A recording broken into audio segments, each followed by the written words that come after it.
യാ റബ്ബ്, എൻ്റെ ഉള്ളിൽ ഇപ്പം എന്താന്ന് മറ്റുള്ളവരെക്കാളും നിനക്കറിയാം.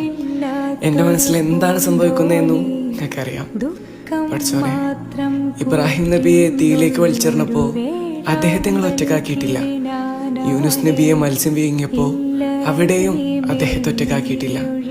യൂസുഫ് നബിയെ ജയിലിൽ അടച്ചപ്പോൾ അദ്ദേഹത്തെയും ഒറ്റക്കാക്കിയിട്ടില്ല.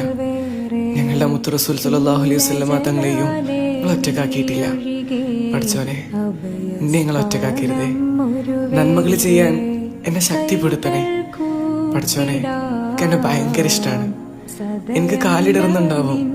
പാപങ്ങളിൽ നിന്ന് മുക്തനായി ഞങ്ങളിലേക്ക് വരും. നിങ്ങളല്ലാണ്ട് ചോദിക്കാൻ എനിക്ക് ആരുമില്ല. എൻ്റെ ആഗ്രഹങ്ങളൊക്കെ നടത്തി തരണേ. എന്നെ സ്വീകരിക്കണേ, വിട്ടുകളയരുതേ. اللهم إني أحبك فأعني على ما فعل ما تحبه وترضاه.